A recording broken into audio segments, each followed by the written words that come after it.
Hola queridos amigos, bienvenidos a otro programa de Contracara aquí por TLV1, Toda la Verdad Primero. Agradecemos como siempre a los que nos siguen, nos difunden, nos acompañan, gracias. Y por supuesto a los que colaboran con TLV1. Agradecemos eternamente a los que ponen su aporte para que TLV1 siga en el aire y pueda llevarles toda la programación como siempre hacemos. Estamos transmitiendo a través de nuestra página web www.canaltelev1.com. Debajo de este programa las redes sociales que nos mantienen semanalmente en contacto y como siempre ponemos el programa bajo la protección y educación de la Virgen de Guadalupe. Reina y Señora, Emperatriz de América, que con la Virgen de Luján le pedimos siempre nos guíe, nos proteja, nos conduzca por el camino del bien, la verdad y la belleza. Y como entendemos que la patria argentina tiene sus enemigos internos, enemigos ocultos, enemigos externos, como nuestro canal, nuestra línea de pensamiento, le pedimos, María, Madre de Gracia, Madre de Piedad y de Misericordia, defiéndenos de nuestros enemigos y ampáranos ahora y en la hora de nuestra muerte. Amén. Programa de hoy. Hoy vamos a, seguimos haciendo el segundo capítulo, ¿no? El primer capítulo que hicimos la semana pasada se refiere a este análisis que estamos llevando a cabo, que tiene que ver, ¿no?, con el presidente Javier Milei, que es de esta dualidad de si es católico o se siente judío, si venera más, si reivindica más la Torá, el Talmud, etcétera, cada vez que hace alguna exposición de alguna naturaleza, las fuerzas del cielo y toda esta temática que trata de imponernos a todos los argentinos que es un Estado católico, ¿no? Un Estado católico. O por lo menos la Constitución del 94 planteaba el tema del Estado católico y también que el Estado estaba comprometido, ¿no es cierto?, por ley, en sostener la religión católica apostólica romana y por supuesto el presidente podía ser de cualquier otra religión. Bueno, esto parece haber sido el caso después de tenerlo a Carlos Menem como presidente de la República y después obviamente vino este señor ahora que no se sabe exactamente qué es. El programa anterior se trató sobre el tema de la Chabad Lubavitch, ¿no es cierto?, a la que adhiere el presidente Milei. Este programa lo vamos a hacer relacionado en qué afecta esto de la Chabad Lubavitch aplicándose en la Argentina, en qué forma afecta, ¿no es cierto?, y cuál es la cuestión judía y sus representantes, porque también estamos viendo persecuciones sobre diferentes posturas, ¿no?, libreros, jueces, en fin, vemos la DAIA y diferentes organizaciones que salen a la palestra a acusar de antisemita o antisemitismo por cualquier visión que uno tiene en crítica sobre el comportamiento del Estado genocida de Israel, sobre la Franja de Gaza o otras circunstancias que se están dando en Europa, que persiguen a cualquiera que se manifiesta pro-Palestina o en Estados Unidos, ¿no es cierto? Lo hemos visto en las universidades, por eso esa animosidad que tiene el presidente Trump sobre los estudiantes, en fin. Así que bueno, estamos viendo que esta es una movida que efectivamente está generando discordancia, pero ¿en qué nos afecta a nosotros? Para mí es un gusto compartir nuevamente el programa, que van a ser varios capítulos, con nuestro querido amigo diputado mandato cumplido, concejal mandato cumplido, dirigente político, Raúl Padrón. Gracias. Muchas gracias, Juan Manuel, muy honrado de estar aquí presente. Para nosotros también. Bueno, la temática, ya habíamos hablado la semana pasada sobre este tema, ¿no?, de la Chabad Lubavitch, creo que fuiste bastante intenso y claro.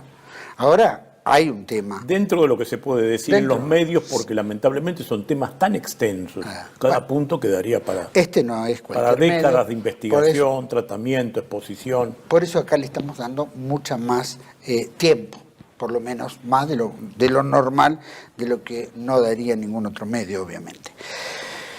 La temática de hoy es en qué afectó o afecta a la Argentina la cuestión judía. Tanto se habló de la cuestión judía en diferentes épocas, ¿no es cierto?, del siglo XX, también lo estamos reviviendo ahora en el siglo XXI, y bueno, obviamente sus representantes que son los que generan el escarnio en cualquier opinión, duda, ¿no es cierto?, que se pueda ejercer, ¿no es cierto?, sobre la libre opinión, ¿no? ¿Cómo la censura y el acoso judicial, ¿no?, y el intolerable chantaje de siempre del cuento del antisemitismo. Sí, sí. Habría que hacer un programa también sobre qué es el antisemitismo, ¿no? También. Porque habría que definir qué es ser semita, si existe la raza semita. En realidad no existe, eso es Ese es un tema que lo vamos a hacer. Lo vamos a tratar. Porque vale la pena dentro de esta Son lenguas gama semíticas de capítulos. En realidad, que es una clasificación también de lingüistas que es arbitraria. Británicos fueron que hablaron de las latinas, las eslavas, las semitas, las europeas, y después lo tomaron como si fuera una raza, ¿no?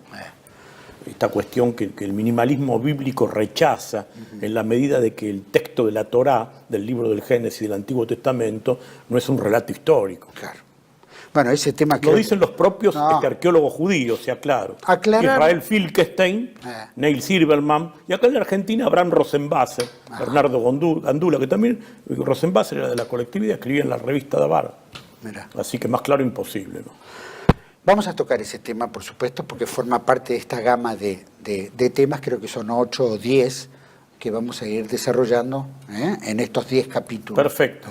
Para dar justamente el tiempo y poder presentar completo, al menos desde nuestra visión, esta cuestión, ¿no?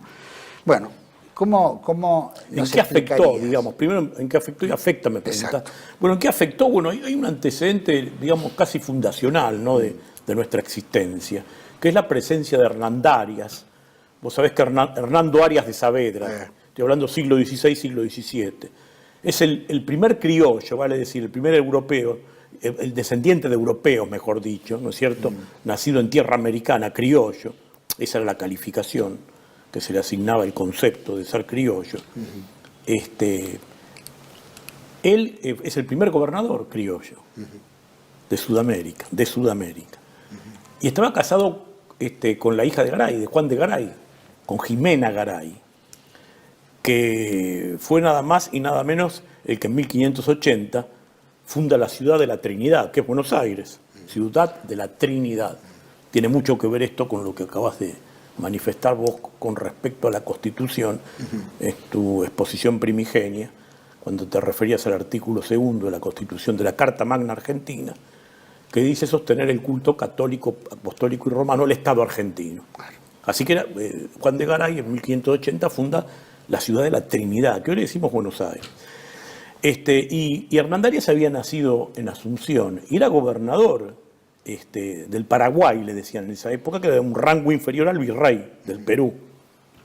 Este territorio era el litoral, Buenos Aires, Uruguay y el Paraguay. Y Hernandarias se carteaba permanentemente con Felipe II, están los textos documentales, y Felipe III. Y cuando se produce el problema ya en aquel tiempo, estamos hablando del siglo XVI, XVII, principio del siglo XVII, cuando se plantea el tema del contrabando, Hernando Arias de Saavedra, habla de los enemigos de la patria con respecto a los contrabandistas. Esto es un concepto que seguramente convalida un poco esa teoría de nuestro común amigo Patricio Lons, que habla referido permanentemente a consolidar el concepto de hispanidad, ¿no? Que no éramos colonia en el sentido que se le asigna, sino que éramos reinos de ultramar.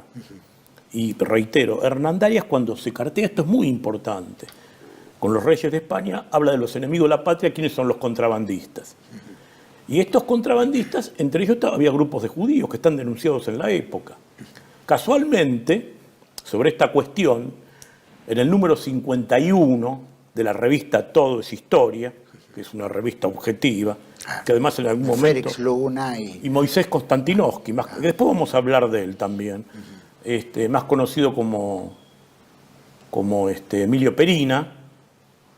En el número 51, te decía, en la revista, creo que es del año 2000, 1900, todavía no se había llamado el 2000, el número 51 de Toda esa historia, hay una nota de Juan Manuel Vigo que se llama Entre contrabandistas y judíos, que está publicada referida a la persecución de Hernandarias de los judíos contrabandistas en el Río de la Plata.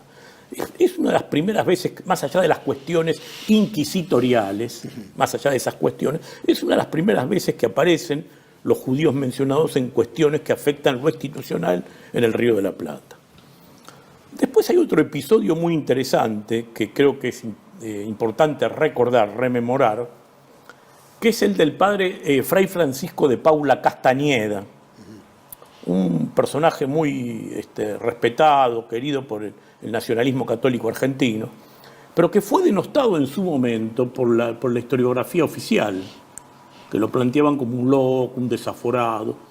¿Por qué? Porque él se había opuesto con la sublevación o la revolución de los apostólicos a la política rivadaviana, que planteaba la expropiación de todos los bienes de la iglesia, bueno, que de hecho hasta el santuario de Luján había expropiado Rivadavia, y la anulación de la enseñanza católica en la Argentina durante el gobierno de Rivadavia, que igual que Milei hace 200 años justo, parece un disparate esto, pues seguimos debatiendo lo mismo, reivindicaba el elogio de la usura Rivadavia, de Jeremy Bentham. Y bueno, y Milei, fíjate ahora, después de 200 años, reivindica a Jeremy Bentham y además reivindica la usura, ¿no es cierto?, que es un delito. Creo que es capítulo 4 bis del Código Penal, más allá de todo. Pero volviendo a Fray Francisco de Paula Castañeda, en sus trabajos investigativos, el padre Guillermo Furlong Cardiff descubrió que en 1820, este mismo Castañeda, el de la Revolución de los Apostólicos, el del levantamiento, que contó con la solidaridad en su momento del coronel Manuel Dorrego, entre paréntesis, Castañeda. Guillermo Furlong descubre que ahí por 1820 había escrito en sus numerosos periódicos y publicaciones, porque era muy de escribir y de editar periódicos y diaritos y panfletos, Castañeda, Francisco de Paula Castañeda, había dicho que sería bueno traer desde su visión prototestamentaria de la época emigraciones de judíos a la Argentina. A partir de ahí pasó a ser, porque Furlong Cardiff le pasa a Boleslao Lewin, el historiador casi oficial del judaísmo en la Argentina, este texto que le cae muy bien, ¿no?, y le resulta muy simpático. A partir de ahí dejó de ser fascista, sectario, perseguidor, oscurantista, como lo trataban, y pasaron a editar muchas cosas de Fray Francisco de Paula Castañeda. Esto casualmente está mencionado en este libro, Los Hebreos, nuestros hermanos mayores, de Mario Sabán. Bueno, quería que dejo la constancia para estar documentado por cualquier oyente que esté interesado en profundizar el tema. Claro. Pero después de otra aparición que también es realmente importante es la expresión y los juicios valorativos que tiene nada más y nada menos que un señor que realmente su nombre y apellido eran Faustino Valentino Quiroga Sarmiento y Albenracín. Faustino Valentino Quiroga Sarmiento y Albenracín, más conocido como Domingo Faustino Sarmiento. Y hay un texto de él, que también aquí aparece la cuestión judía, que es realmente importante tenerlo presente, y voy a hacer la lectura textual para que no se pueda agregar nada ni a favor ni en contra, porque proviene del mismo que en el colegio, los liberales, cuando íbamos a los primarios, ¿te acordás?, del Estado, privados, nos hacían cantar Gloria y Lor, Padre del Alma, Sarmiento Inmortal. Bueno, últimamente no cantan mucho porque en su ignorancia descubrieron en el camino este texto, por ejemplo, entre otros muchos, que dice así, palabra del vulgarizado Domingo Faustino Sarmiento. El pueblo judío, esparcido por toda la tierra, ejerce la usura y acumula millones, rechazando la patria en que nace y muere por una patria ideal.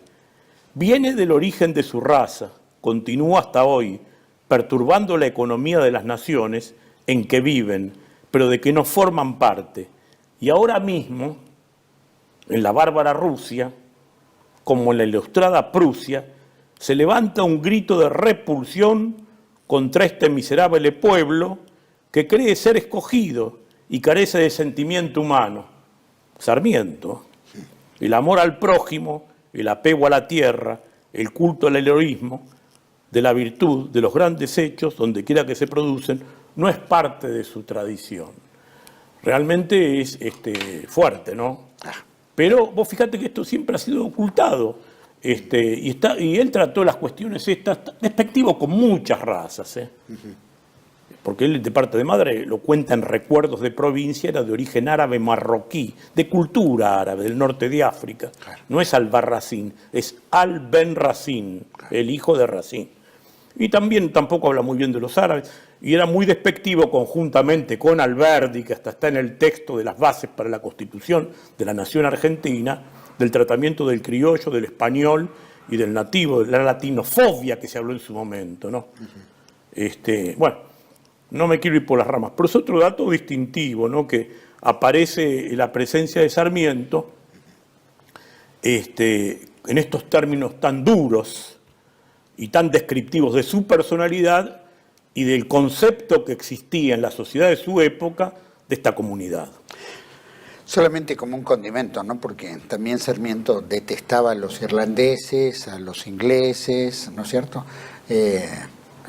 Digamos, él tenía una admiración por... suecos y noruegos. Claro, y los nacidos en los Estados Unidos. Después va y trae las famosas maestras, ¿no? 50 maestras. Después hay una carta posterior, cuando viene la inmigración, que dice, qué chasco nos hemos llevado, porque no quería a los italianos, por ejemplo. Exacto, también, detestaba todo eso, o sea que era, digamos, discriminador en ese aspecto. Sí. Bueno, él tenía, no sé, él tenía ese criterio, muy racista, y Alberdi lo compartía bastante, porque Alberdi dice, prefiero que mi hermana se case con un palurdo sueco, zapatero sueco, con un zapatero sueco, no con un palurdo de nuestra tierra. O sea, para él la gente de nuestra tierra eran palurdos, que era un descalificativo como decir idiota, imbécil, limitado, obtuso de cerebro.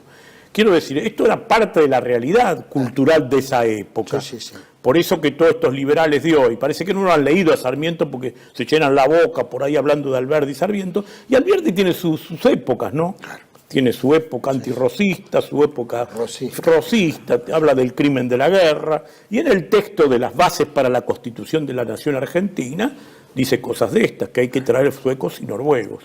Yo lo tengo subrayado en casa, un día podemos tratar el tema en profundidad, cuando se trate alguna cuestión relativa a la Constitución Nacional, porque es la base de nuestra Constitución Nacional. Bueno, otro antecedente que hay realmente que afecta en el pasado a la nación argentina, la presencia y culturalmente los judíos, es la cuestión de Teodoro Herz. Si bien Teodoro Herz es húngaro, no es argentino, pero en sus textos hace referencia permanente a la ocupación de la Argentina como alternativa a Palestina. Ellos tienen 5, esencialmente, territorios a ocupar: Uganda, Mozambique, Palestina, la nación argentina, Libia. También se habló de Rumania, del Congo, pero no vamos a entrar en este tema. Son las alternativas que planteaban. ¿Por qué planteaban estas alternativas? Bueno, él lo dice, vieja y nueva patria. Acá traje un texto para exhibir de Teodoro Herz, que da la vieja patria sería el territorio de Palestina, una nueva. ¿Por qué? Porque él no era religioso. Ellos eran realmente ateos, eran laicos. Y hay un texto que es, digamos, paradigmático, el referencial de la personalidad de Teodoro Herz, que es el Estado judío, que alguna vez lo hemos exhibido. Tratado. Pero yo voy a leer algunos textos, ya que tratamos esta cuestión, que afectan a la nación argentina y a los aliados de Israel, que es la masonería en ese momento. Por eso la presencia del judaísmo en la nación argentina en el pensamiento de Teodoro Herz a través de Judenstaat o el Estado judío. Aclaro que este libro es de edición de la editorial Israel, del Congreso Judío Mundial, del año 1960 en Argentina. Esto no es una arbitrariedad ni nada inventado que se pueda... Bueno, lo pongo a disposición, ¿no? Es el texto concreto. Y acá hay algunas páginas que, por ejemplo, dicen, cuando se refiere a Palestina o Argentina, Teodoro Herz, en Der Judenstaat, el Estado judío, reitero, dice, entonces si los gobiernos se muestran dispuestos a conceder al pueblo judío la soberanía de algún territorio neutral, la sociedad internacional judía entablará discusión sobre el territorio que ha de ser tomado en posesión. 2 países tienen que ser tomados en cuenta, dice Teodoro Herz. Palestina y la Argentina. O sea, la Argentina también acá aparece en el pasado de la cosmovisión judía internacional. En ambos países se han hecho notables tentativas de colonización, basadas en el principio equivocado de la infiltración paulatina de los judíos. La infiltración tiene que acabar siempre mal. Él dice que no hay que directamente hay que ocupar, no infiltrar. Ninguno de los dos metodologías es aceptable, por lo menos desde nuestra concepción soberana, ¿no? Pues llega inevitablemente el instante en que el gobierno, que es lo que pasa en Gaza, y en Medio Oriente, y en Cisjordania, y en Palestina en general, bajo la presión ejercida por la población que se siente amenazada, lo dice, fíjate vos, esto de 1895-96, prohíbe la inmigración de judíos. Por consiguiente, la inmigración solo tiene sentido cuando su base es nuestra soberanía garantizada, medio difícil. Y después dice Palestina o la Argentina, un subtítulo. La Argentina es por su naturaleza uno de los países más ricos de la tierra, de inmensa superficie, de población escasa.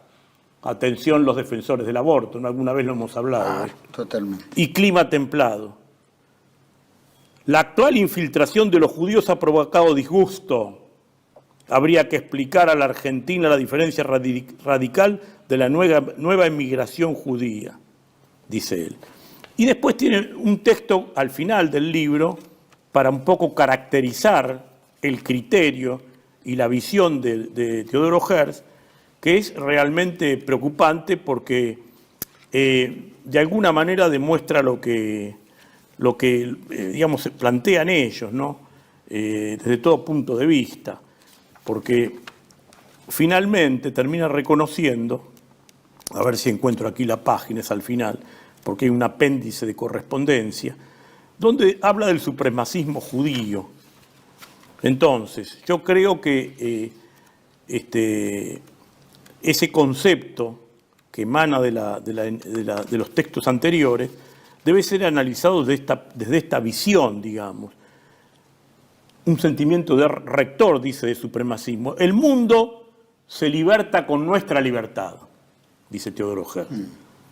Se enriquece con nuestra riqueza. Pretende ocupar la Argentina, una porción del territorio. Y se engrandece con nuestra grandeza. Una visión absolutamente sectaria y supremacista. Y lo que allí ensayamos en beneficio nuestro, obrará poderosa y felizmente en provecho de la humanidad entera. Bueno, fíjate si los pueblos del mundo hubieran actuado contestes a este criterio, ¿no? Entonces sería una guerra permanente, una invasión, una discriminación, un segregacionismo fratricida que se practicaría. Y finalmente dice, las logias masónicas establecidas en el mundo se prestarán a ayudarnos a lograr nuestra independencia. Es que aquellos cerdos de los masones no judíos no comprenderán jamás el objeto final de la masonería. Bueno, creo que más claro imposible, ¿no? Sí. Por eso he optado que... Ahora, vos fijate que... Por eso podemos agarrar en la misma época que está hablando 1880 y pico. 1896, claro. Esto para la época de Roca, Juárez. Ahí cuando viene el barón Herz. Bueno, ahí vamos a llegar. Ah, bien. Pero quiero terminar con... Porque acá hay otro aspecto, digamos, de peso, en el sentido de la arbitrariedad manifiesta de estos personajes. ¿Por qué digo esto? Él dice, una tierra sin pueblo para un pueblo sin tierra. En la Argentina había población, y en Palestina también. Ahora, generalmente se ha dicho que no, que es así, que Palestina estaba desocupada, que era un desierto. Bueno, el presidente del Congreso Mundial Judío, Nahum Goldman, en este opúsculo dedicado a Teodoro Herz, editado por el Congreso Mundial Judío en su sucursal de Buenos Aires del año 1967, acá está, Congreso Mundial Judío 1967. El presidente del Congreso Mundial Judío, Nahum Goldman, con referencia a esa frase, una tierra sin pueblo, para un pueblo sin tierra, dice, ¿cómo alguien pudo decir cosa característica como Herz? Que la cuestión judía es en realidad un problema de traslado. Hay un pueblo sin país, dijo. Los judíos un país sin pueblo. Se trata, por lo tanto, tan solo de trasladar al pueblo sin hogar al país sin pueblo. Esto constituye, dice Nahum Goldman, una simplificación del problema que es infantil o genial. A menudo son idénticos. Nosotros los de hoy sabemos, después de 70 años de experiencia, que ambos conceptos básicos de esa concepción son en cierto modo falsos. Lo reconoce el presidente del Congreso Mundial Judío. Los judíos, o una gran parte de ellos, no se sienten un pueblo sin país. Por supuesto que en tiempo de Herzl no era un país sin pueblo. O sea que Palestina estaba ocupada. No era, en tiempos de Herzl, Palestina no era un país sin pueblo. Lo dice aquí, en este opúsculo del Congreso Mundial Judío, Nahum Goldman, que presidió ese mismo congreso. Y por otro lado, la contradicción, porque como son ateos tanto Teodoro Herzl como Simeón Maximilian Sudfeld, más conocido como Max Nordau. Algunos dicen Max Nordau porque lo afrancesaron. Un día que hicimos una nota y se trató este tema, uno, en una de las comentarios dice, no es Nordau, es Nordau, dice, no es Nordau porque no es francés. Claro, es un seudónimo. Claro. Bueno, Simón Maximilian Sudfeld, más conocido como Max Nordau o Nordau, como se lo quiera llamar, escribió este libro, que se llama Las mentiras convencionales de la civilización. La primera mentira es la religión judía. Ahora, lo curioso es que en la calle Murillo 665 de la Ciudad Autónoma de Buenos Aires, del barrio de Villa Crespo, hay una sinagoga que se llama Max Nordau. Dijo que la primera mentira convencional de la civilización es la religión judía. Bueno, quiero decir, esto pone en evidencia de que este conjunto de individuos que propugnaron ese congreso y que tenían enfocada a Palestina, la Argentina, Mozambique, Uganda, Rumania, Libia, etcétera, etcétera, el Congo, hubo muchas versiones. En el camino hubo después, posteriormente, otras cuestiones pero ya después de la Revolución Rusa, con Stalin, con Birovigiani, que no aceptaron ese territorio, que en su mayoría, hasta el día de hoy, está poblado por mayoría de población que forma parte de esa comunidad. Pero quiero decir de que una verdadera afrenta, ¿no?, a lo que implica el concepto de soberanía de la nación argentina que te quieran ocupar. Y no es casualidad después todo lo que vamos a ir viendo en relación a estos criterios primigenios en la conciencia colectiva de esta comunidad. Porque pareciera que, lamentablemente, no tienen respeto por la identidad y la soberanía y la pertenencia de otros pueblos. Claro. Bueno, otra de las cuestiones que realmente son realmente, digamos, distintivas de la presencia de esa comunidad en la sociedad argentina empieza por 1860 y se dice que culmina más o menos en 1939 la existencia de la comunidad llamada como Zvi Migdal. Vamos a tocar este tema después de este pequeño corte, con mucho gusto, para dar espacio a la publicidad. Vamos a un corte y volvemos enseguida con Raúl Padrón. Gracias. Residencia como en casa es un hogar para adultos mayores habilitado en la ciudad de Buenos Aires, cuyo objetivo es la atención y cuidado de pacientes de la tercera edad. Años de experiencia nos respaldan. Trabajamos con dedicación para cuidar a nuestros abuelos y así ofrecerles la felicidad y comodidad que ellos merecen. Estamos en el barrio Villa Real, pasaje Francisco Bauzá, 2372, casi esquina Tinogasta. Comunicarse al teléfono 11 50 35 15 25. Residencia para adultos mayores, siempre contigo. Los esperamos.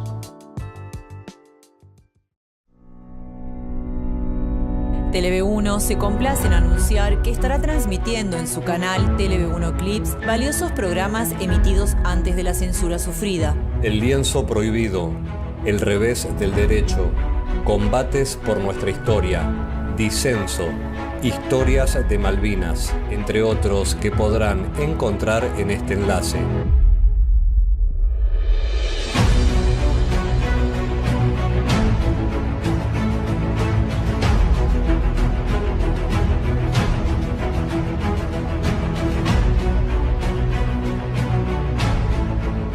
Agradecemos su aprovechamiento y difusión. Bienvenidos a CEPA, Centro de Estudios del Pensamiento Americano. Nuevo sitio web de cursos de formación en política, filosofía, historia, literatura, geopolítica, religión, psicología y más. Cursos de formación que reflejan el verdadero pensamiento americano. Lo invitamos a elegir el curso de su agrado ingresando en www.cepa.la.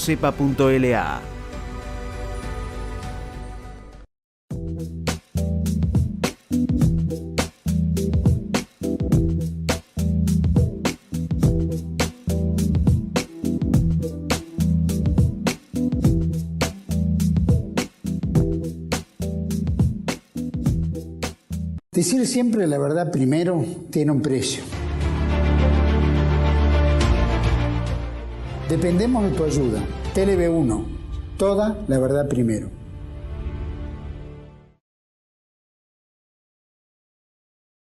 Estamos de vuelta en el segundo capítulo, después de este corte con Raúl Padrón, y veníamos justamente planteando desde 1860, que es lo que hasta 1939. Hasta 1939. Y la aparición de la Swiss Migdal, ¿no? Swiss Migdal. Que fue una organización de explotación sexual y prostitución forzada, ¿no? Esclavitud sexual, podemos decir. Mirá. Que fue fundada por un conjunto de polacos que formaban parte de esta comunidad. Yo tenía muchos textos para traer, inclusive muy condenatorios contra ellos, del propio Boleslao Lewin, ¿no? Un hombre, el historiador de la comunidad, que dice que la prostitución en esos tiempos era manejada en su mayoría por judíos. Bueno, hay interesantes estudios hechos por la policía de la época, ¿no? Claro, libros, y etcétera, etcétera. Bueno, esta organización facturaba $50 millones anuales, pero no solamente en la Argentina. En la Argentina tenía aproximadamente 400 miembros y obraba como obra social, cementerio, prostíbulo y sinagoga. Uno de las caras visibles era Otto Migdal, ¿no es cierto? Y tenía base de operaciones en Buenos Aires y sucursales en Brasil, Río de Janeiro, San Pablo, Santos. Tenían en Nueva York, en Estados Unidos, en Polonia, en Sudáfrica y en la India y en China también. Se facturaban, te reitero, de la época $50 millones anuales. ¿Cómo hacían? En Argentina tenían 2.000 burdeles nada más, ¿no? Bueno, hay muchos libros sobre esto. Y hay un texto de una renegada que fue explotada, que también era de la comunidad venida de Polonia, traída de Polonia a Buenos Aires, que no quise traer el libro porque en realidad se hizo un poco por las ramas, ¿no? Que se llamaba Raquel Lieberman, si mal no recuerdo. Y los denunció a todos estos sinvergüenzas, porque creo que inclusive estuvo emparentada con Otto Migdal, que quiso casarse con ella, o se casó, no recuerdo bien, pero es un tema realmente lamentable, deplorable, y que pone, como vos me preguntabas al principio, ¿en qué afectó? Bueno, en el pasado, entre otras cosas, afectó en esto. Esto no se puede negar. Hasta el propio Boleslao Lewin, el historiador oficial durante décadas de la comunidad, así lo señaló. Y de una forma, digamos, más cruenta o más grave o más descalificatoria, porque dice que la mayoría de la prostitución estaba manejada por la comunidad. ¿Esa trata de blancas venía de dónde? De Polonia, la Suiza. Todo de Polonia. Estos venían de Polonia, sí. Eran polacos. Bueno, la gente de la colectividad polaca tiene un profundo disgusto, ¿no?, con esto, porque no los deja demasiado cómodos frente a la historia argentina y la sociedad argentina. Pero otro de los temas que tenemos presentes es el tema del varón Mauricio Hirsch también, que no podemos olvidar. Claro. Porque Mauricio Hirsch, que le hablaban del Moisés de las Américas, el filántropo, que Teodoro Herz critica porque no acepta ese tipo de beneficencia. Él dice que hay que hacer una cosa política revolucionaria. Claro, es el nacionalismo que devino en el sionismo actual, en esta cruenta matanza de niños y mujeres, segregacionismo, racismo, tratamiento despectivo, fundamentalismo. Porque vos fíjate, son ateos en lo político, en todo sentido. Pero después en lo político, cuando tienen que decir cuáles son las causas, en qué se fundamenta su petición al territorio, a la tierra, por lo menos en Palestina se toman del texto de la Torá. La promesa de Yahvé al pueblo elegido, o autoelegido, digamos. El pueblo autoelegido, diría yo, que la tierra prometida sería del Éufrates al Nilo. Cosa que si vamos al texto también es muy objetable, porque Abraham no era de la tierra de Canaán, que es lo que están ocupando hoy. Más claro, imposible. Si tomáramos como un relato histórico, que no lo es además, porque ya hemos hablado del origen de Ablán, de Saraswati y Brahman en el Rigveda, pero sin ir a eso, como son ateos, ellos son laicos. Ahora, cuando tienen que fundamentar su presencia en la tierra de Canaán, dicen, no, es la promesa de Yahvé. Ahí son religiosos. Y es que ahí aparece el Moisés de las Américas, este personaje, Mauricio Hirsch. Por eso planteaba también un rabino que decía, judío puede ser cualquiera, puede ser creer en Dios, no creer en Dios. Bueno, lo hemos dicho eso. Se entiende como una cuestión de religión, porque si raza no son, porque provienen de diferentes razas y países. Entonces no hay una unidad de concepción. La unidad de concepción se supone no que existe. es la religión. Bueno, lo dijimos en la charla pasada del rabino David Harman, en la tradición interpretativa, que casi hay tantos judaísmos como judíos hay. Vos sabés que en Estados Unidos se fundó la escuela reconstruccionista del rabino Kaplan y su yerno, casado con su hija, el rabino Jan Einstein, que dicen que no son el pueblo elegido, por ejemplo. O sea, hay muchas versiones, digamos, de esta. Bueno, hace pocos días yo di una charla, una conferencia, y me presentó el doctor Chávez, que el apellido es judío. Chávez, nada menos, ¿no? Chávez. Pero él no tiene nada que ver con los judíos y es profundamente crítico del Estado de Israel. Quiero decir, bueno, este personaje, Mauricio Hirsch, cuando llega a la Argentina, tiene este libro que se escribió sobre él, que lo escribió además una persona, Dominique Fischer, que es de la colectividad, no es un texto escrito por ningún antisemita, ni estas cosas que... Y lo dice claramente aquí, dice, Maurice Hirsch, mediante una carta fechada el 29 de enero de 1890, tiempos de Juárez Selman, del Unicato, se comprometió a desarrollar la propuesta de a la que introdujo algunas modificaciones al poco tiempo en relación a la ocupación argentina. Una misión de estudio dirigida por el médico fue enviada a la Argentina para determinar las potenciales capacidades del país, las condiciones para la adquisición de tierras y el presupuesto inicial para una instalación gradual de colonias. La misión se dirigió en primer lugar a Palacios, para encontrar a los colonos descritos por el médico, un médico los había informado, instalarlos en tierras adquiridas, que más tarde se transformarían en Moisésville. Aproximadamente un total de 43.485 hectáreas. Ahora, si vemos bien que lo que esto presentan al varón Mauricio Hirsch como un filántropo, aquí lo dice claramente otro autor judío, ¿no? O sea, no son versiones de críticas, de antisemitas, no, son libros en defensa del judaísmo. Fíjate lo que dice aquí Daniel Muchnik, el famoso periodista, en este libro Rechazo Mundial a los Judíos, donde objeta el rechazo a los judíos. Pero fíjate lo que dice relativo a la actitud y a esta enunciación que hago de Hirsch, que era ocupación del territorio argentino en la zona del litoral. Volviendo a la cuestión esa de la tierra prometida, que después también vamos a hablar, hasta en palabras del rabino Berman, Sergio Berman. Dice, en la última década, dice Daniel Muchnik, en la última década del siglo mostró su desesperación tras fracasar en el intento de la millonaria familia Rothschild colaborara para facilitar la emigración de las víctimas de las persecuciones, pero consiguió la ayuda del barón Mauricio Hirsch.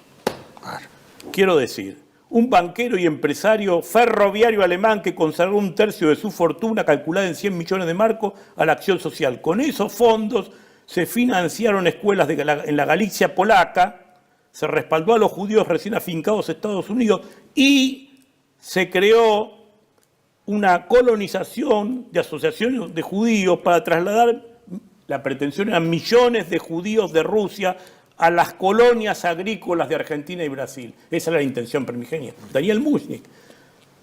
Los millones se redujeron en una primera etapa por graves fallas en la organización, que es la crítica que le hace Teodoro Herzl en el Estado judío a la beneficencia. Dice, esto no es un proyecto político, esto es un proyecto de una familia y nada instrumentado desde la beneficencia.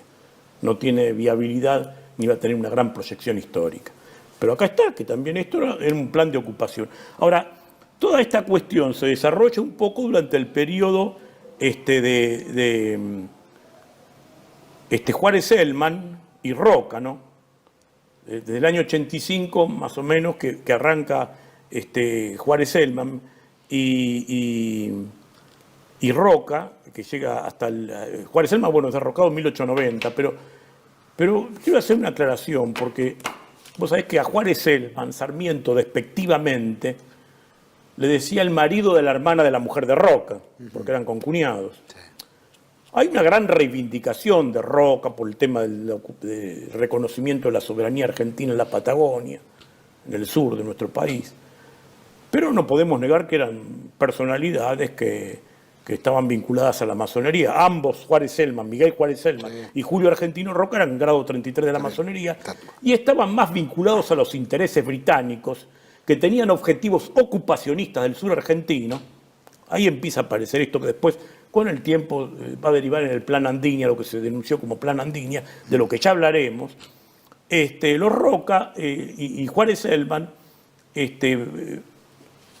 provocaron el advenimiento de determinados dramas que afectaron gravemente a la nación argentina, ¿no? Porque acá hay un texto que no quiero dejar de leer porque que también es un opúsculo que está medio roto por el tiempo utilizado y que está publicado por ahí por el año 60 del Congreso Mundial Judío de Alberto Liangot, y que trae simplemente, esto es lo que quería exhibir, una nómina de apellidos judíos, y está el apellido Selman. Ahí está, yo lo pongo a disposición. Se llama, el texto se llama Los criptos judíos en América, de Alberto Liangot, y dice que Selman también era judío, además de ser masón grado 33. Digo esto porque durante el gobierno de Juárez Selman se generó la matanza de los indios Ona y los Alacaluf, ¿no es cierto? Bueno, sobre los Ona hay un texto muy interesante de la autoría de Federico Rivadeneira Carles, que denuncia, bueno, todas las tropelías, los crímenes. Hay un episodio trágico, miserable, que atacan una comunidad Ona y un pequeño niño Ona, se oculta en una roca del lugar de la Patagonia Argentina y después lo descubren y van y lo fusilan, le meten como 40 balazos a un niño de menor de 10 años. Bueno, esto era Julio Popper, que después terminó que lo mataron acá en Buenos Aires, no se sabe quién, parece que era un tipo intempestivo, agresivo. Y fíjate vos que hay un texto que durante el gobierno de Duhalde y Néstor Kirchner fue presentado como una especie de prócer, Julio Popper, y este texto que se llama en la editorial Eudeva, por eso digo Néstor Kirchner y Duhalde, editado en el 2003, Atlanta, proyecto para la fundación de un pueblo marítimo en Tierra del Fuego. Nos hace acordar ahora a este nuevo planteo de Milei. Y para ser sintético voy a leer un poco lo que dice la solapa del libro, que es un libro que elogia a Popper, que dice, aún quedan dudas, dice, acerca de quién era realmente Julio Popper, pero está claro que no era un aventurero, claro que no era un aventurero, en el sentido llano de la palabra, era un hombre de amplia cultura, que seducía con sus conocimientos. Bueno, Juárez Selman lo había autorizado a acuñar moneda, por ejemplo, podía acuñar moneda. Fíjate vos, ¿no? Qué aberración. Que creía en los grandes proyectos, evidentemente quería la ocupación de la Patagonia, aunque se hartara rápidamente de ellos. Que sabía manejar el poder apoyado en el poder para enfrentar al poder, que era capaz de crear un Estado dentro del Estado. Era capaz de crear un Estado dentro del Estado. Bueno, autorizado por Juárez Selman. Y manipularlo a su antojo. Crear un Estado dentro del Estado y manipularlo a su antojo. O de crear su propio dinero. Bueno, estaba autorizado, acabo de decirlo, de acuñar moneda. Y montar su propio correo. También tenía correo en la Patagonia. Que imaginaba una nación israelí al sur de la tierra. Más claro, imposible, ¿no? Me parece que ¿Estás hablando de 1900? 1890. 1890. Pero a la vez, en el 92 murió. Lo mataron. Estaba celosamente su origen judío, que fue aceptado en el gran capítulo de la masonería de Buenos Aires. Editorial Eudeva, un libro en defensa de Julio Popper. Y se codiaba con las personalidades más notorias, poderosas e influyentes de la sociedad porteña. Y bueno, Roca, Juárez Selman, etcétera, etcétera.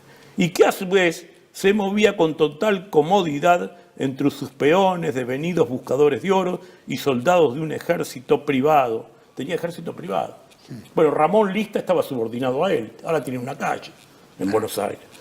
Todo eso era Popper y aún más. Bueno, aquí está este libro editado por Editorial Eudeva de Buenos Aires durante el gobierno de Duhalde, cuando entraba Kirchner, con dineros del Estado, reivindicándolo como si fuera un proceso.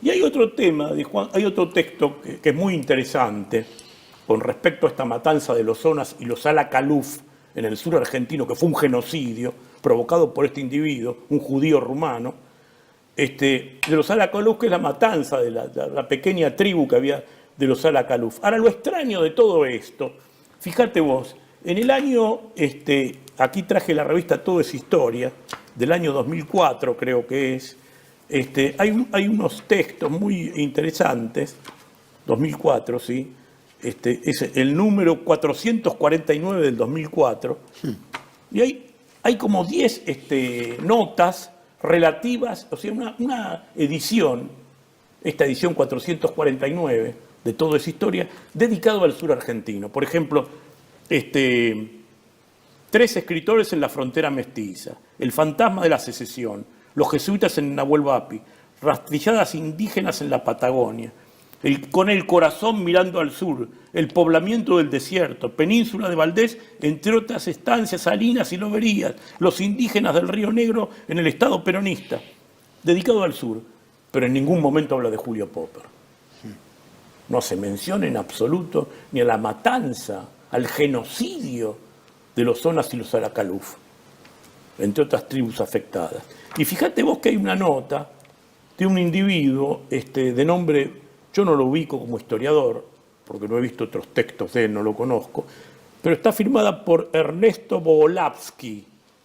Y lo único que hace es decir que conspiración judía. El 12 de septiembre del 2003, el diario Infobae denunciaba que el jefe del ejército, general Roberto Bendini, consideraba que había planes para invadir la Patagonia. Pequeños grupos de israelíes y organizaciones no gubernamentales escondidos detrás de la cortina del turismo. Esas declaraciones fueron posteriormente desmentidas por Bendini, claro, por la coacción de Néstor Kirchner, que le dijo, sacate eso. Y después hace una alusión al tema del plan Andinia y de Beberage Allende, ¿no es cierto? De todo eso. Y lo compara con los protocolos de los sabios de Sion, lo cual no es así. No es así porque los protocolos de los sabios de Sion pertenecen a otra historia, elaborada en Rusia, y que en realidad es una especie de plagio de un texto que se llama Diálogos en el infierno entre Montesquieu y Maquiavelo, de Sergei Nilus y Maurice Joly. Y lo de Beberage es una cosa distinta, que también estuvo involucrado el reverendo padre Julio Membiel en la divulgación de esto y en la defensa de la soberanía nacional argentina, ¿no es cierto? Así que bueno, y después habla del peronismo, que los sectores de derecha del peronismo estarían detrás de este plan. ¿Por qué dice esto? Porque Perón, en tiempos de Lanusse, que dijo que la sinarquía estaba constituida por 5 ramas, que era la negación de los soberanismos, de los estados nacionales, y que una de esas 5 ramas era el judaísmo. Y después hay otra nota en esta misma revista de Débora Filkestein, que habla sobre las migraciones y el despoblamiento argentino, pero realmente no dice nada con respecto a esto, y ella, siendo parte de esa comunidad, debería haber sido una encendida crítica, ¿no es cierto?, que hubiera de alguna manera reivindicado a este grupo convivente en la Argentina. La nación argentina no tiene prerrogativas de sangre ni de nacimiento, no tiene fueros especiales ni títulos de nobleza. Todos los habitantes son iguales frente a la ley, pero en la medida que sean condescendientes con la Carta Magna, porque esto que acabo de decir es texto específico del artículo 16 de la Constitución Nacional. Entonces quiero decir, esto realmente es muy preocupante, porque vemos que no ha habido presencia, digamos, intelectual que respondiera a esto, ¿no es cierto? Bueno, después tenemos el tema, por ejemplo, de los hermanos Todres, las cuestiones afectadas. Pero no voy a hacer alusión a eso porque son temas de estafas y de bancos, digamos, dejémoslo de costado. Por ahí alguien me dijo, bueno, pero no tienen nada de bueno. Yo no estoy diciendo eso. Hay un premio Nobel que llamó César Milstein en fisiología, medicina. Pero si vos lo investigás también tiene sus objeciones. ¿Por qué? Porque César Milstein tiene doble nacionalidad, ¿viste? Era ciudadano argentino y británico. Y da la casualidad que la Gran Bretaña ocupa las Malvinas argentinas, ¿no? Bueno, él forma parte de una comunidad, de la comunidad israelí o judía, que es pro-israelí, que no reconoce la soberanía en esas islas. Hay otras personalidades, por supuesto. Raquel Forner fue una gran escultora, no estoy negando esto. O Alberto Garchunov, que escribió Los gauchos judíos, casualmente, en la ocupación de Moisésville y toda esta historia con el barón Hirsch, ¿no es cierto? Vamos a decir todo como es. Uno me decía, por grandes escultores, sí, Israel Hoffman, pero no estamos negando nada. Estamos diciendo lo que en realidad ocurrió, ¿no es cierto? Y vos fijate que después hay otro episodio vinculado a estas cuestiones cruentas, inaceptables, como es el genocidio de los Zonas y los Alacaluf, que está denunciado por Israel Shahak, que era un hombre de la comunidad judía, que vivía en Israel, que es el autor del libro que alguna vez hemos exhibido en este programa, Historia judía y religión judía, y que está enterrado en Jerusalén. Y Israel Shahak escribió este libro, que se llama El Estado de Israel armó las dictaduras en América Latina. Y tiene textos concretos, esto sería muy extenso, ya es un tema para varios programas, pero dice, el proveedor de armas y aliado de los regímenes más despreciables y odiados del mundo entero ha sido el Estado de Israel. Se pudo leer recientemente en el New York Times que Israel ocupa el 7º lugar entre los estados exportadores de armas y en la provisión de armar a las dictaduras latinoamericanas genocidas. Bueno, más claro imposible. Israel Shahak, no lo digo yo, quiero decir. Bueno, ya tenían el ejemplo de los Rothschild, ¿no? Que habían puesto un hijo en cada país y eran los que financiaban las guerras en Europa en el siglo XIX, ¿no? Sí. Y siglo XX, supongo que habrán estado también envueltas, siglo XVIII, Y hasta en siglo Waterloo XIX. estuvieron Claro, controlando por para ver cómo manejaban fueron pioneros en el manejo de las palomas mensajeras. Bueno, y aparte uno de los Ahora vos fijate comentadores del Estado de Israel, que los Hirsch. Shahak dice esto con esto a las dictaduras latinoamericanas, y esto es así, porque casualmente encontré una revista de José Govelo. Yo lo conocí mucho a José Govelo, porque él era presidente de la comisión de la Academia del Lunfardo. Un gran hombre, tiene muchos libros escritos, un hombre muy inteligente. Durante el proceso sacaba esta revista, la revista Precisiones, que la pagaba Martínez Dios. Mirá vos. Precisiones. Y entonces fíjate vos que esta era una revista del proceso. A mí me la enviaba hasta acá está, yo lo puedo probar esto, ¿ves? Dice, señor director de la revista Reafirmación, Esmeralda 770, sexto G, que era el departamento que yo utilizaba para tener la base de redacción de la revista que publicábamos, donde denunciamos la venta de full oil a la flota británica. Desde ahí denunciamos con documentación que nos llegó durante Shell e YPF durante la guerra de Malvinas. Pero traje esto porque esto también pone de manifiesto que estaba de moda esa utilización, manipulación de la cuestión del antisemitismo como un intolerable chantaje desde el punto de vista político y como un acoso judicial permanente. ¿Por qué digo esto? Dice, un curioso striptease antisemita, nota del director. Claro. Y objeta, vos fijate el disparate de la época, estoy hablando del año 81. 8 de octubre de 1981, objeta a Iglesias Rouco, no es que no es santo de mi devoción, ni a Morales Solá como antisemitas. ¿Y por qué los objeta como antisemitas? Los imputa. Dice, creemos ver en la forma que utilizaron el señor Iglesias Rouco en la prensa y el señor Morales Solá en Clarín para comentar la presentación de la máquina de impedir el libro de Emilio Perina, Moisés Konstantinovsky. Pero no dijeron Emilio Perina, dijeron Moisés Konstantinovsky. El más reciente libro de Emilio Perina, una hipócrita y aleve expresión antisemita. Esto no es, el tipo se llama Moisés Konstantinovsky. ¿Por qué es antisemita llamarlo por su nombre y apellido? Si a mí alguien me dice Raúl Padrón, yo no me voy a ofender. A no ser que yo sea un personaje vergonzante de mi tradición, de mi historia, de No sé, pero no hay otra explicación. Lo decimos de entrada, no más, porque el asunto no aconseja el eufemismo, como nadie ignora que el verdadero nombre de Emilio Perina es Moisés Konstantinovsky. Bueno, yo en algún momento tuve un problema después con el hijo de Moisés Konstantinovsky. No hace mucho, eran 3 años. Fui a la Biela, estaba sentado en la mesa Kikuchi. Mira, te cuento hasta la anécdota, que era el armador de Milei en ese momento. Ahora creo que está enfrentado y distanciado. Que fue un operador de caballo en su momento. Sí. Que es hijo de un diplomático japonés. Lo conozco.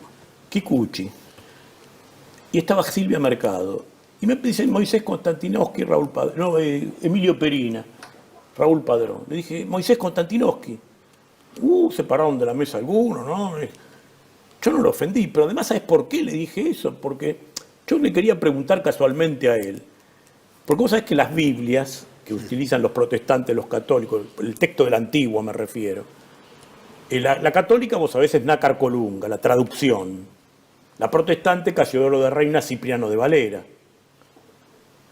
La masorética judía de la Torá, la traducción es Moisés Konstantinovsky. Yo le pregunté a ¿tu papá la tradujo? Esto le quería preguntar. Claro. O sea, yo vos sabés que investigo estos temas. Pero lo tomaron al principio como una ofensa, ¿viste? Después no sé qué habrán pensado. Digo, no, yo le quiero hacer esta pregunta, por eso, ¿tu papá es el traductor? Me dice, no, es un homónimo. Pero me llamó la atención porque yo nunca había escuchado que fuera traductor de textos sagrados Emilio Perina o Moisés Konstantinovsky, que fue secretario de la Oficina de Ética Pública con Menem, nada más y nada menos. Dejémoslo ahí. Pero te quiero decir, son temas que realmente, bueno, esto pone en evidencia, lo de José Govelo y la revista Precisiones, la complicidad del proceso que señala con argumentos frondosos y sobreabundantes Israel Shahak, en este libro El Estado de Israel, armó a las dictaduras de América Latina. Como simple comentario, yo me acuerdo que tenía un programa en Matanza, en La Ferrer, Canal 5 era, y habíamos hecho recta final 2011, que eran las elecciones, ¿no? Y los municipios, etc. Y me acuerdo que había invitado en esa época, creo que también era la presidencial, pero habíamos invitado a todos los candidatos a intendente, etc. Iba una del partido, no me acuerdo si era obrero, izquierda, no me acuerdo, que era una tal Pla, fue diputada hace poco, con Del Caño y eso. Bueno, y ella lo lleva a Altamira. Entonces, cuando Saúl Guarmus. Claro, entonces cuando empiezo le digo, lo presento como Saúl Guarmus. Y entonces me dice, sí, ningún problema, ¿no? Y entonces Del Pla dice, no, póngalo como Altamira, porque figura Altamira. Ahora, ¿cómo puede figurar Altamira si el nombre real es otro? ¿Permiten? Sí, permiten. Para las listas también. Para las listas. Bueno, es un seudónimo que usa público. Claro. Bueno, el hermano él de decía que no había ningún problema, ¿no? Pero, Saúl Guarmus es Altamira y conocido del Partido Obrero Trotskista. Bueno, el hermano era... Bermúdez. Claro. El hermano... Cambió el Bermúdez por el Bermúdez. Ah, mira. Es el escritor, el analista sobre temas de economía y finanzas de Clarín. Claro. El hermano de él estaba o salía o tenía affairs con la que fue intendenta del estado de Sao Paulo, ¿no? El partido del PT, el partido de los trabajadores. Trabalista, que era, ahora Marta Suplicy, que estaba casada con Suplicy, que había sido senador, y bueno, la cosa es que se aparece siempre por él le hacía la campaña a ella. Sí, fue muy importante ahí. Tenía generó también el divorcio entre Suplicy y su marido, ¿no? Porque estaban en affair aparte. Bueno, pero de todas maneras... Ellos ambos se cambiaron el apellido. Yo no estoy objetando con... ¿Vos te acordás que hubo una polémica tragicómica eso sí, a la izquierda en los medios? También, la izquierda, los bolcheviques, sí, no se cambiaron, ¿no? Lenin, ¿no? Todos se Vladimir Ilich ¿Por qué esa Ulyanov tendencia?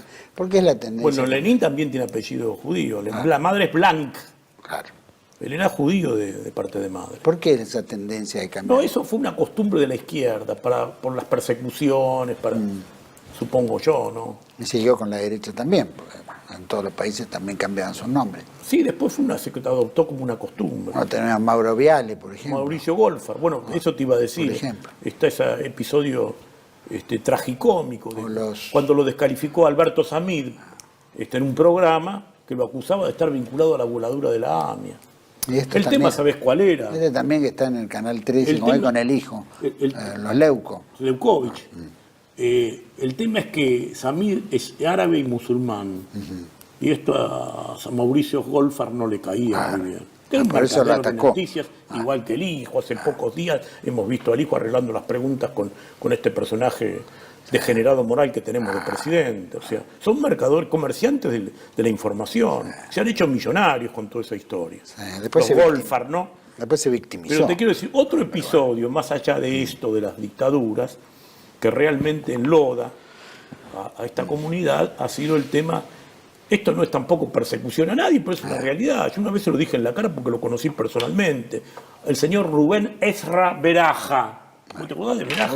Y el menemismo. Banco Mayo, bueno, Banco Patricio. Banco Mayo, Banco Patricio, la desviación de la investigación de la AMIA. Y él fue presidente de la AMIA 7 años. Fue presidente del Congreso Judío Latinoamericano. Fue copresidente del Congreso Mundial Judío. Y fue también presidente de bancos cooperativos con sede en Panamá. Con sede en Panamá, fíjate vos, ¿no? Y muy vinculados a Carlos Corach, ministro del Interior de Carlos Menem, cuyo verdadero nombre es Carlos Vladimiro Corach. Carlos por Marx, Vladimiro por Lenin, el padre de él, Abraham Corach, fue el fundador de los comedores populares israelitas. ¿Y por qué digo esto? Lo raro de todo esto es que los hijos de Corach ahora están vinculados al PRO de Macri y a la Libertad Avanza. O sea, un tema que realmente es inaceptable desde todo punto de vista, ¿no? Estos saltimbanquis ideológicos, tránsfugas de la política. Bueno, Cristina Kirchner había dicho que era un estafador, ¿no es cierto?, Beraja. Y bueno, le habían dado la libertad. Yo lo vi varias veces pero es otro de las por máculas el barrio de tribunales. que creo que realmente es dañosa, porque vos fíjate que hasta está afectado en la cuestión de la AMIA, ¿no es cierto? Es otra discusión. Y estafó a toda la comunidad judía, ¿no? Sí, Porque sí, eran con los Todres también. Todos los inversores del Banco Mayo Patricio. ¿No? Bueno, después otro caso que realmente vos me preguntabas, cuestiones que afectaron, está la cuestión del rabino Sergio Berman, ¿no? Que como ministro de Medio Ambiente fue deplorable, como diputado nacional tuvo una actuación muy pobre y triste, y dice que Argentina es la tierra prometida que puede ser partida y repartida.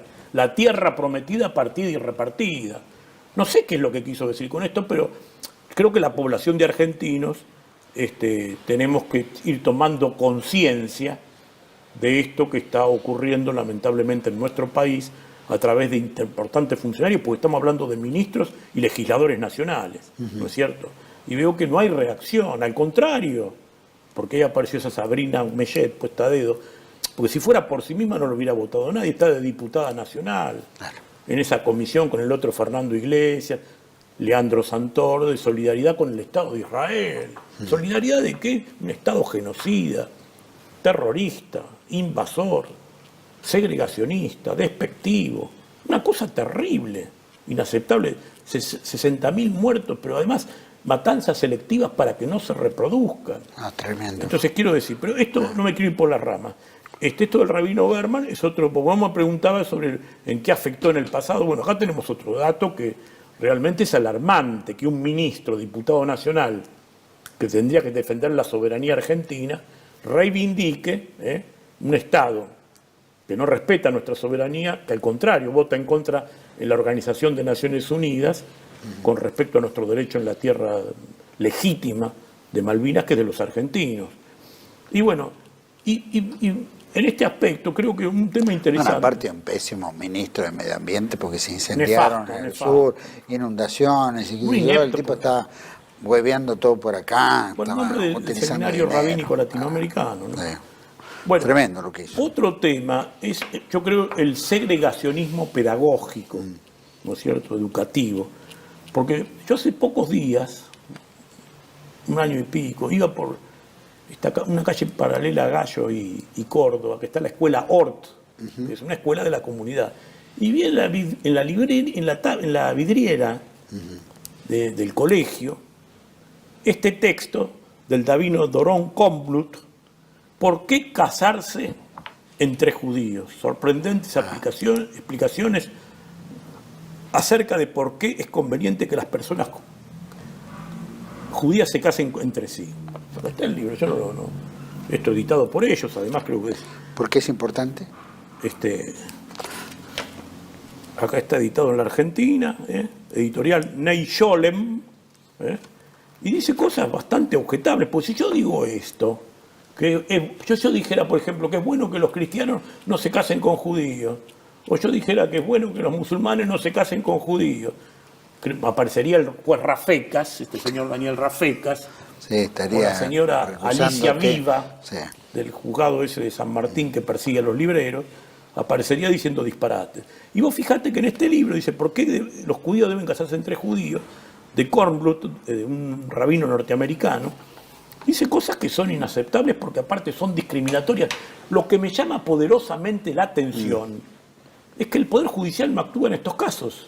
No hay Poder Judicial para la comunidad. Hay Poder Judicial para los que objetan algo de la comunidad. Esto es acoso judicial. Y uno de los grandes problemas que tiene la nación argentina es que no hay Poder Judicial. Porque es como una ausencia del Tribunal de Disciplina, de una familia, por ejemplo. Y en el Estado argentino pasa exactamente lo mismo. La gran degradación que padecemos es la ausencia del Poder Judicial. Entonces, aquí para cerrar este aspecto, digo, hay una, en la página 6 de este libro dice, la cruz, con o sin Jesús en ella, es usualmente la sorpresa más grande para los judíos. Los terapeutas especialistas se refieren cuando están, digamos, adornando con presencia espiritual en una casa, ¿no? Ornamentando por ahí algún ambiente o encabezando, qué sé yo, algún dormitorio. Dice, la cruz, con o sin Jesús en ella, es usualmente la sorpresa más grande. Los terapeutas especialistas en el tema de matrimonios mixtos cuentan que la mayoría de los cristianos se refieren a ella como un símbolo cálido, por supuesto. Muchos judíos reaccionan a ella más bien negativamente, como un símbolo adverso. claro. Un esposo judío en un grupo de apoyo para matrimonios mixtos se sorprendió en gran manera al emplear la palabra idolatría como término que asoció a la palabra cruz, como término que asoció idolatría, como término que asoció a la palabra cruz, farsante y asesinos, cuando se topó con la palabra cruzadas. Creo que realmente la Argentina está padeciendo una colonización cultural desde los medios de comunicación masiva y lastimosamente, reitero una vez más, la ausencia de ese poder judicial, no se actúa porque... Bueno, hay que acordarse de Verbitsky, ¿no? La influencia que tiene sobre el poder judicial, de acuerdo que hizo con Néstor Kirchner, ¿no? Para remover toda la década del 70 y volver de vuelta a algo que se había tranquilizado de alguna manera, sí, ¿no? Cuestiones que eran cosas juzgadas. Cosas juzgadas y que de repente volvieron a traer todo. Bueno, y Verbitsky se transformó en el cuco de los jueces. Los jueces cometían prevaricato todos. Los jueces, en primer lugar, son un poco el premio consuelo de los fracasados en la militancia política. Yo todos los compañeros que tuve en la Facultad de Derecho, que incursionaron en política en distintos partidos, y les fue mal, no fueron exitosos, o actuaron con mediocridad, incapacidad, impericia y malos resultados, finalmente el premio consuelo fue a ser los jueces, ¿no es cierto? Así está la justicia argentina. Y he encontrado muchos de estos casos. Y después el cuento de la familia judicial, porque son todos parientes, meten a los sobrinos, a los hijos. Y después el tema de la estabilidad. Por eso que nosotros siempre decimos que hay que hacer una reforma constitucional, una reforma del Poder Judicial y una reforma del sistema de elección de jueces. Bueno, viste lo que está pasando en México, ¿no? Sí. Con el tema de la elección de jueces, porque más o menos estarán sufriendo las mismas cuestiones. Yo creo que en algún aspecto se va abriendo los ojos, ¿no? Con respecto a estos dramas. Pero el acoso sexual, en esta cuestión específica que hoy nos convoca, es una cuestión que vive tapándole la boca a todo el mundo, que nadie se anima a hablar, que es una verdadera persecución, y que, como decía el profesor Sacheri, es el intolerable chantaje. Aparte debería ser una justicia ecuánime, ¿no? Pero de repente, caso Bogart, ¿no? que criticó el Estado de Israel, la DAIA lo denunció, tuvo 2 juicios, los 2 juicios salió libre, y la Cámara, apelaron a la Cámara, y la Cámara revocó esas decisiones de los juicios. Bogart, ese mismo. No es un tipo que pertenezca a ningún pensamiento de derecha, antisemita. Es izquierda, socialista de izquierda. Bueno, por eso te digo. O sea, Marx escribió un libro que se llama La cuestión judía, donde dice cosas terribles, ¿no?, de la comunidad judía, más allá de sus afinidades. Hay un videíto en internet que le preguntan en Israel a algunos gente judía que camina por la calle y le dice, dígame, a ver, el periodista le dice, ¿quién dijo esto? Entonces de repente dice que el execrable, raza, no sé qué sé yo, y resulta que los tipos decían, bueno, Hitler. No, lo dijo Teodoro Herzl. O sea que si uno lo empieza a buscar, Teodoro Herzl fue terrible con, ¿no es cierto? Bueno, fíjate vos lo que dice Max Nordau, que acabo de denunciar. Con los israelitas. Cuando dicen las mentiras convencionales de la civilización, la primera mentira es la religión judía. Ahora, el tipo fue presidente del Congreso Sionista Mundial y fue vicepresidente con Teodoro Herzl, nada más y nada menos, en 1896, 97. Quiero decir, realmente hay una gran ignorancia de la gente, ¿no? También, por eso que tanto atropello y avance de lo que no debe ser. 2 casos que quiero tu opinión. Uno, el caso del juez López, ¿no? Que por advertir opiniones que en realidad no son propias, es decir, da su opinión, como cualquier ser humano, pero se basa también en la Corte Internacional de Justicia, que determinó... La Corte Penal Internacional. Que declara Netanyahu. Y el Papa. El Papa. El propio Papa Francisco. Bueno, el Papa León XIV ya también salió a decir lo mismo. Lo silenciaron. Quiero decir, son cosas. Por eso no fueron representantes. Ahora, cuando les conviene son papistas, y no son. Retiraron las condolencias del Vaticano, la Cancillería israelí, con respecto a la muerte de Francisco. Bueno, y en esto, la injerencia que tiene la OSA o la DAIA, bueno, acá vivimos en una situación el Centro atípica. Bicental, que se junta con los camaristas, ¿no? Hubo una reunión. Bueno, acá son propuestos por ellos. Por ejemplo, Arroyo Salgado. Hay muchos jueces que han sido propuestos. Por Rafecas tiene muchos libros editados por el Museo del Holocausto. O sea que frente a cualquier litigio de esta naturaleza deberían excusarse, porque de alguna manera son los que llevan cuestiones antisemitas. En razón de que fueron propugnados por esos intereses. ¿Me explico? Ahora, yo no veo que la comunidad islámica ni la Iglesia Católica esté propugnando jueces. Acá por eso el tema de la reforma del sistema de elección, la cuestión del Consejo de la Magistratura, la elección de jueces y la propuesta de jueces, deberían elegirse como correspondería. Para cerrar, tu opinión sobre la librería argentina. También... Bueno, eso es una aberración. ¿No? Que venta de libros. Que ha hecho... Gama de libros, porque tiene muchísimas ediciones de mucha variedad de temas, ¿no? Sí, pero también tiene estos de apellido, está Giorgetti. Está Giorgetti y está en la librería argentina, que fueron perseguidos por Alicia Viva, la del Juzgado Federal número 4 de San Martín. Y bueno, ellos venden libros de todas las ideologías, marxistas, socialistas, liberales, nacionalistas, comunistas, y libros que además no son de sociología, de derecho, de filosofía política. De todo. Es librería, es un negocio. Ahora ellos siempre con esta cuestión... es una propaganda. Es una arbitrariedad, ¿no es cierto? Porque ellos... mira, yo cuando era legislador, había un concejal entonces que se llamaba... Jorge Castells, que para congraciarse, pues yo después le dije, ¿por qué presentaste eso? Presenté un proyecto para que se dejaran de vender en los kioscos de los subterráneos, la venta que estaban en bases de plásticos, plastificados, de los protocolos de los sabios de Sion. Me dijo, no, para congraciarme con la comunidad. Le digo, bueno, pero acá no estamos para congraciarnos con nadie.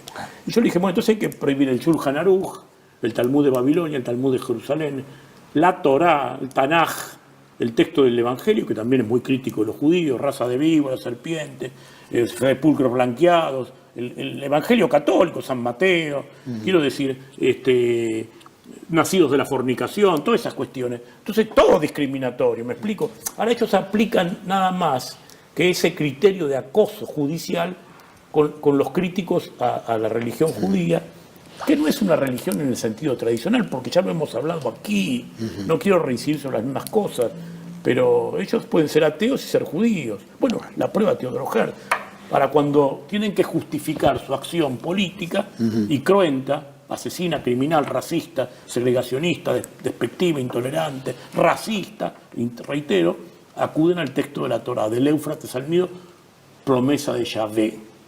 Entonces, esto es una verdadera contradicción. Se ve que además los jueces no están preparados intelectualmente. Debería haber tribunales especiales para estas cuestiones. Totalmente. Raúl, te agradezco muchísimo. Al contrario, estoy por profundamente agradecido. por esta exposición realmente brillante. Y aparte Bueno, muy tener amable. conocimiento de la historia. Informativa, diría yo. Sin duda. Es lo que me interesa, que la gente por lo menos acceda a los textos. Y ¿no? formativa, porque también hay libros para leer. Gracias. Al contrario. Gracias. Nos vemos la semana que viene. Perfecto. A todos ustedes agradecemos, por supuesto que esto es una revisión, ¿no es cierto?, de lo que se percibe, lo que está publicado y hacia dónde vamos. La próxima encuentro vamos a tocar el tema que se trata sobre, ¿no?, si es lógico que el filojudaísmo de Milei y la libertad avanza opere actualmente como persecución y sectarismo dentro de una perspectiva sobre nuestra realidad actual. Bueno, complicado, pero bastante interesante para tocar, porque entonces estamos viendo en dónde estamos parados, con relación a la libertad de avanza y esta dicotomía de un presidente que no sabemos dónde está parado y que pareciera que tuviera, ¿no es cierto?, un problema de personalidad. Así que bueno, habría que analizarlo. Los espero en la otra entrega de Contracara, aquí por TV1. Toda la verdad primero. Gracias.